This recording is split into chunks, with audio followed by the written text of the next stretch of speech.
Terima kasih sudah klik video ini. Salam cekidot. Negeri Sabah adalah sebuah negeri yang punya buah-buahan yang melimpah dan selalu panen setiap waktu.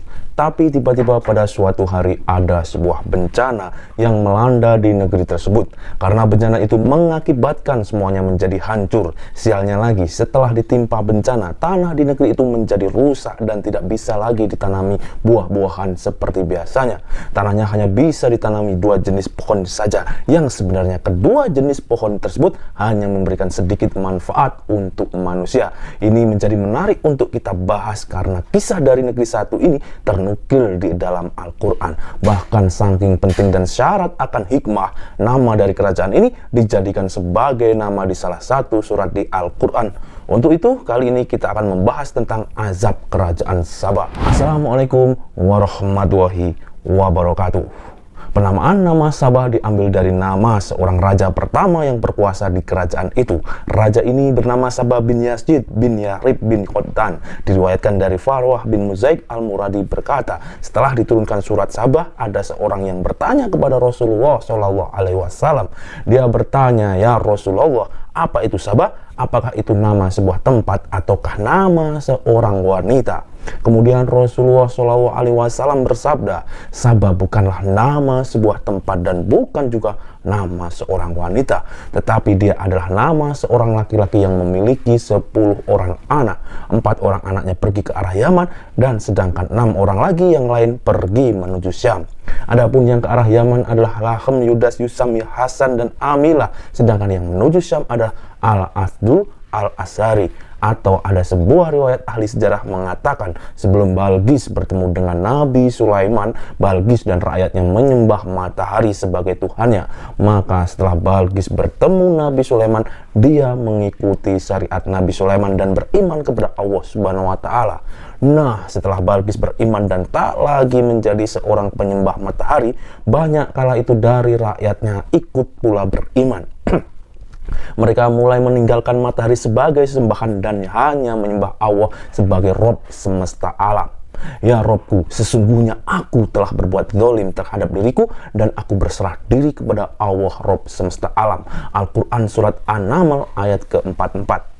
Oke, Rebahanes, setelah orang-orang negeri Sabah telah beriman kepada Allah Subhanahu wa Ta'ala, kemudian Allah memberikan berbagai macam kenikmatan dan rezeki yang luar biasa kepada negeri itu. Setidaknya ada 4 rezeki besar yang Allah limpahkan ke negeri Sabah ini.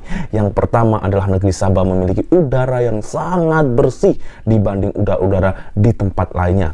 Bahkan saking bersihnya udara ini, bila ada orang yang sakit dan dibawa masuk ke negeri Sabah hanya untuk berdiam diri menghirup udara di sana, niscaya orang itu akan berangsur-angsur sembuh.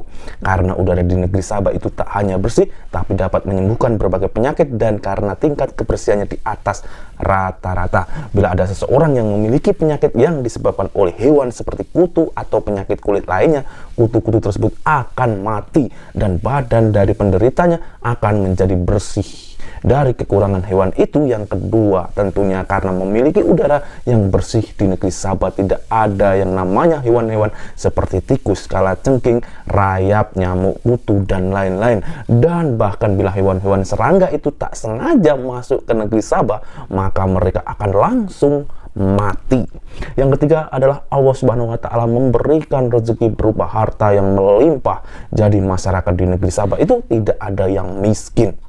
Hampir semuanya adalah orang yang kaya raya. Sampai-sampai di negeri itu tidak ada kasus tindak kejahatan seperti misalnya pencurian atau perampokan. Negeri Sabah terkenal sebagai negeri yang aman dan tentram. Yang keempat adalah negeri Sabah punya hasil pertanian yang luar biasa. Di sana ada semua jenis buah-buahan dan sayuran yang bisa dipanen setiap hari. Tak hanya itu, Rebahanes, hasil pertanian di negeri itu punya kualitas yang luar biasa seperti memiliki ukuran buah yang lebih besar dan punya rasa yang sangat kuat. Misalnya kita menanam semangka di sana, maka ukurannya akan lebih besar jika dibandingkan kita menanamnya di wilayah lain. Nah, karena punya hasil pertanian yang melimpah, buah-buahan dan sayur-sayuran yang banyak dibeli oleh pedagang-pedagang yang biasa ke daerah itu, jadi di sana tak ada buah musiman. Pokoknya semua buah di Sabah selalu ada dan tak mengenal musim.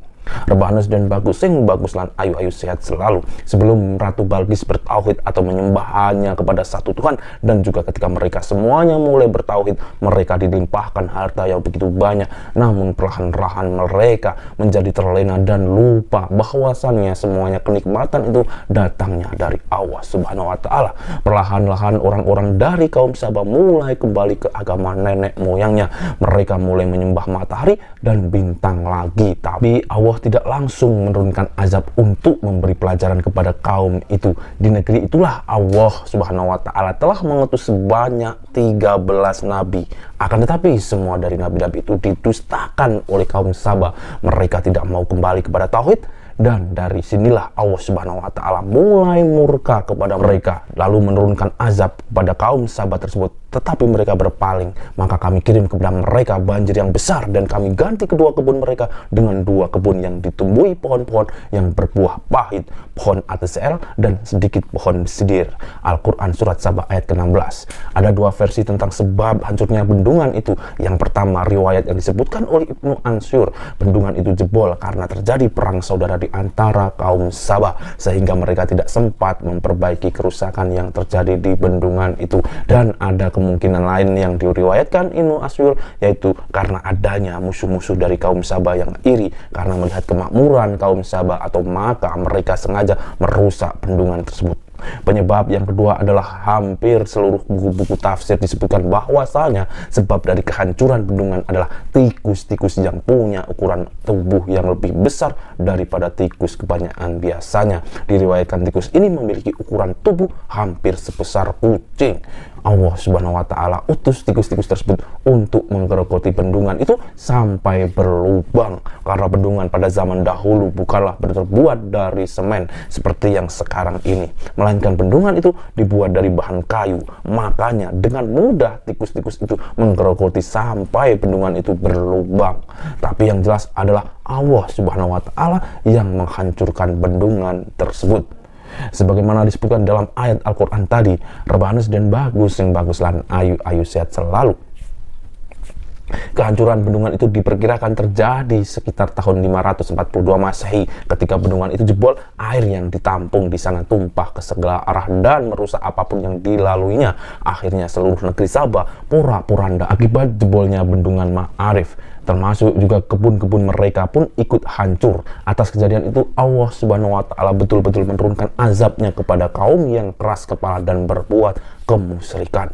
Harta yang selama ini mereka bangga-banggakan semuanya hilang diterjang air banjir dari bendungan itu. Tak ada lagi raut wajah kesombongan. Masyarakat negeri Sabah akhirnya mereka pun menyadari kesalahan mereka itu karena tidak bersyukur akan nikmat yang diberikan Allah Subhanahu wa Ta'ala. Nah, setelah air banjir surut, kebun-kebun yang mereka banggakan itu dan menjadi sumber utama penghidupan, kekayaan dan kekuatan mereka, semuanya hancur tak bersisa. Mereka pun mulai mencoba menanam kembali kebun itu dengan tanaman serupa. Tapi ternyata semua tanaman buah-buahan yang mereka tanam kembali itu tak lagi bisa tumbuh seperti dulu lagi. Setiap kali mereka menanam, maka tumbuhannya akan langsung rusak dan layu. Dan kami ganti kedua kebun mereka dengan dua kebun yang ditumbuhi pohon-pohon yang berbuah pahit, pohon asem dan sedikit dari pohon sider. Al-Quran Surat Sabah ayat ke-16. Artinya setelah banjir di wilayah itu hanya ada dua jenis pohon saja yang bisa ditanam di sana, dan dua jenis pohon ini adalah pohon yang memiliki sedikit manfaat untuk manusia. Yang pertama adalah pohon asem. Itu adalah pohon sejenis cemara yang kita tahu bahwa pohon cemara hanya bisa digunakan kayunya saja, dan itu membutuhkan waktu bertahun-tahun untuk bisa dipanen.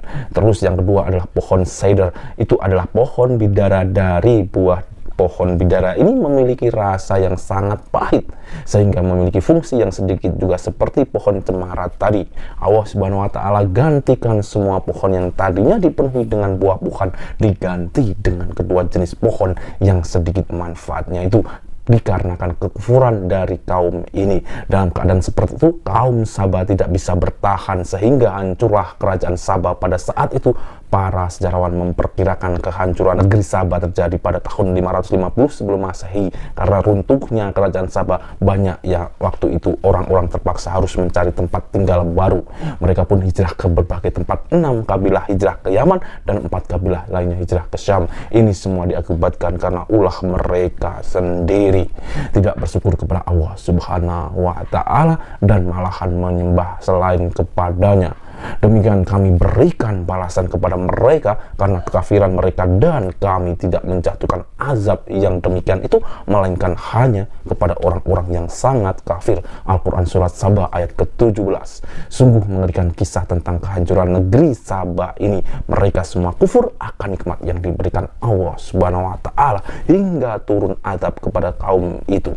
Allah Subhanahu wa Ta'ala mengabadikan kisah mereka di dalam Al-Quran, bahkan memberi nama surat yang memuat kisah mereka dengan nama Surat Sabah, agar orang-orang terus mengingat dan bisa mengambil hikmah dari kisah runtuhnya negeri Sabah tersebut.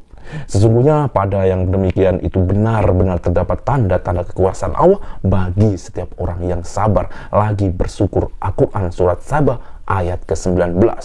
Wallahu a'lam bishawab. Nah, gimana Rebanes menurut kalian tentang kisah azab kerajaan Sabah ini? Semoga terinspirasi dan bermanfaat. Bila ada kurang dan salahnya, Gideon Bagus mohon maaf. Wassalamualaikum warahmatullahi wabarakatuh. Salam cekidot.